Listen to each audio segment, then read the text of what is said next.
Welcome to the Rustic Garden Homestead. Now is a great time to start your pepper and tomato transplants.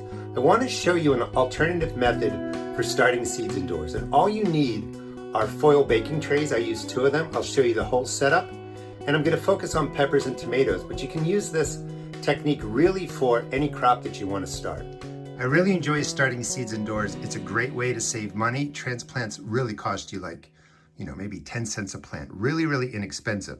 Started my peppers. I like them to be maybe from germination 8 weeks to 10 weeks old. I like them to be a little bit bigger. And the whole key for getting your peppers out successfully is just getting them into warm ground where the roots have the warmth of the soil they want. And it doesn't matter necessarily how big your pepper plant is, generally speaking, 8 to 10 weeks.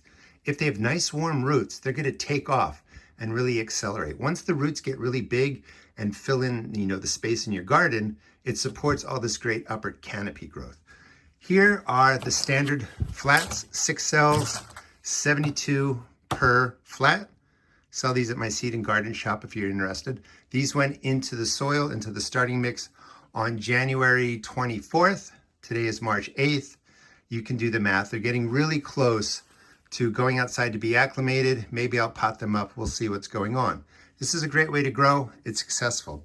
If you don't want to spend the money on that, you can repurpose foil trays. Just 2 baking trays.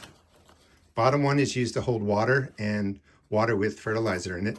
Holes in this pan, and then you can plant your peppers in there. You just fill it with the starting mix. I'll show you the process. Make your depressions, put in the seeds. There are actually 39 plants in this little space. They are getting close to, being, ready. January 27th, again, today is the 8th. They can grow in here a couple more weeks. The whole key is to just get a nice 8-week-old, 10-week-old plant with a nice root system into the ground. Growing some of the peppers back there. Put in at the same time different varieties. And then when you come down here, I've got kale growing in the same method. This method saves space. You can plant as you wish. Now, for instance, I have 40 plants in here, pretty close together. If I don't need that, I could space these out, put in 20 plants. They're going to have more space, less competition. They'll develop an even better root system. So depending on how many you put in, sort of dictates when you have to transplant them. And if you don't need, again, 40 plants, you put in 15, 20, 25, they can just stay in here the whole time. It's a real easy setup. These are all shishito peppers for my garden. This is ready to go outside now, and let the plants get acclimated to the sun. Want to really stress that because no matter how you grow, the plants in here are kind of wimpy. They're no longer they're no longer able to manage the UV rays from the sun. When the seeds first germinate and break out, they have resistance to the ultraviolet rays from the sun. As they're growing in the cushy indoors, they lose that resistance. So if we planted these directly into the garden today, it's a sunny day, we're happy, we're proud, we did all this work for 8 to 10 weeks, the sun is going to kill them almost in a day if it's a full sunny day.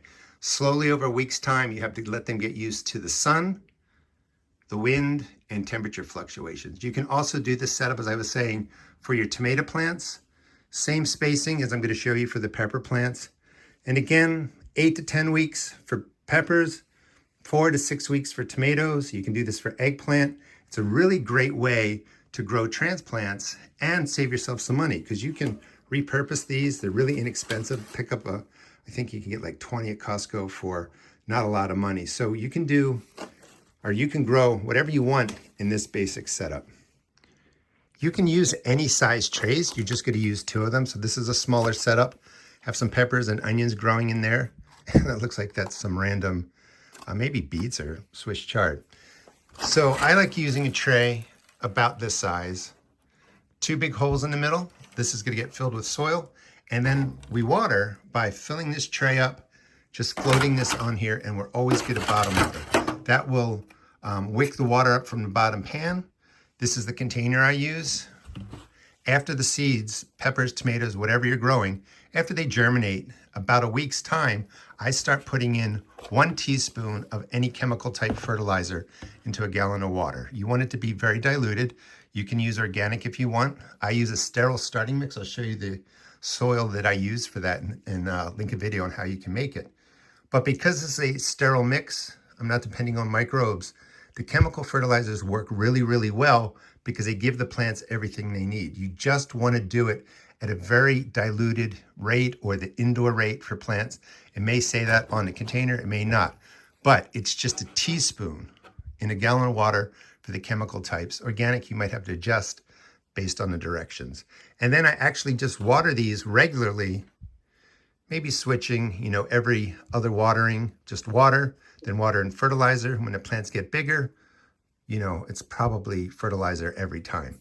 You just don't want to overdo it. So slow and steady, slow and low actually, and steady with the water-soluble fertilizers. Water-soluble means that the plants are going to be able to use the N, P, and K and all the nutrients right away. All right, let's set this up for some peppers. Same process for tomatoes or eggplant. This is the seed starting mix and potting up mix that I now recommend, making it with products right off the shelf. So I use a 12-quart bag of Jiffy Mix. You can get that from anywhere from $6.50 to really like $15. Check out the big box stores. You can find this for $7, $8. And then a brick of cocoa coir. I use both. I put right into the bottom the cocoa coir brick, and then I just pour the bag of Jiffy Mix right on top of that. Then I hydrate this with boiling water to sterilize it, because any product that has peat moss in it has a risk of having fungus gnat eggs.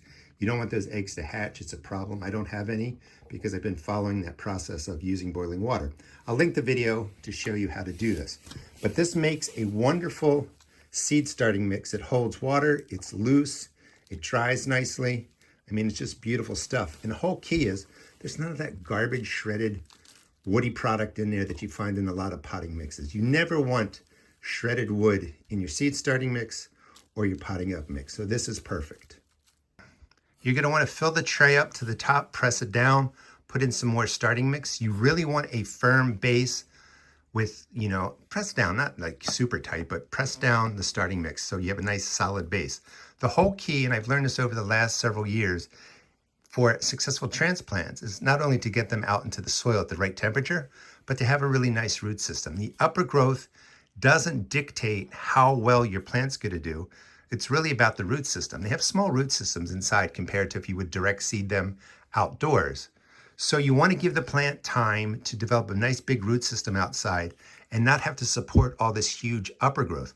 Once the roots spread out and start doing their thing, that upper growth is just going to take off. So you put in the starting mix, press it down, and then it's really up to you. A tray about this size can hold up to 40 pepper plants. When you're doing more plants, there's going to be more competition for the space in there for the roots, and you may have to pot them up. So a tight planting is like, there's my dog, is 4 or 5 plants per row, and then you can do 1, 2, 3, 4, 5.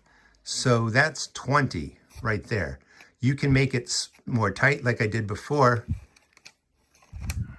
but 20 in here really allows you, let's put that in there, to really let these grow without having to pot them up. So it would look something like this if you don't want to pot the plants up. If you want to put in more, you get 5 per row. You add in an extra row, you can really pack them up there in there. It's really, really up to you. I, put the depression in. That's a little bit more than 1/4 of an inch, but you don't have to over worry about it. Just put in a finger depression, and then we would drop in 2 pepper seeds. I'm not going to do that because I don't need any more peppers right now. 2 pepper seeds or 2 tomato seeds, 2 eggplant, whatever you want to grow. I always recommend putting in 2 seeds. This way, if one doesn't germinate, you're not waiting around. You're going to have to thin them down to the strongest plant, but same setup. 20 finger holes, looks good. And a good example of that are the kale plants down there. I think there's about 20 in there. And the kale just looks beautiful. There are so many ways to start seeds indoors. Whatever you pick, I just highly recommend it. You can grow all kinds of different varieties. It's not that difficult, and you're going to save yourself a lot of money. Let me go over the watering and feeding again. So let's just say we put in our tomato plants, covered them over. Next thing you want to do, let me see where I put it. On the pan that's going to be on the outside so you can see it, I put in some duct tape, and this would be row 1, 2, 3, 4, 5, and I would just write the name of the variety in there. You probably don't need 20 of the same tomato plant, so maybe you have different varieties in there. You just want to put the tape in, and then row 1 would be there, corresponds or coincides with the one there, 2, 3, 4, 5. This way you know what you're growing. It's a real easy way to keep track of it. You could do tomatoes and peppers, as long as you put in like seeds in growing habits so that, one plant doesn't shade out the other ones before they germinate or get growing. You can put different kinds of plants into here. Just make sure you label them. So the first watering, you just fill up the tray, not quite halfway. I don't know, maybe a third of the way or a quarter of the way. And then you're just going to float this tray right on top. Two hands, it would have been a little bit better. It's going to float for a second, but the water's going to wick right up into here. This is the easiest way to do it. You're not overhead watering where you can splash the seeds out. You can spread diseases. You can have all kinds of issues. This is just the most simple way to do it. Very quickly, all the water is going to be absorbed in there. Any extra, it's perfectly fine. You have a lot of starting mix in here, so you really run into less issue of overwatering. Let me stand up. Compared to using something like this, where it's a little bit easier sometimes to overwater or cause issues. The foil method, again, works really, really well. There are 40 plants in there, and I just want to be clear. 20 is perfect. 20 plants if you don't want to have to pot up.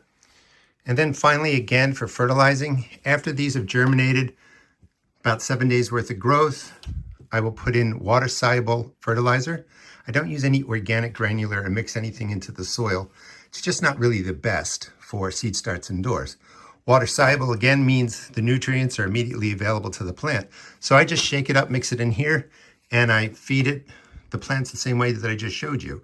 And then again, I would rotate as the plants are growing and smaller. Every other watering, just plain water, and then water with fertilizer. And then when the plants are bigger, you're going to get water and fertilizer regularly. Thanks so much for watching. Please check out my seed shop at therustedgarden.com. Sell tomato and pepper seeds only $1.75 a pack.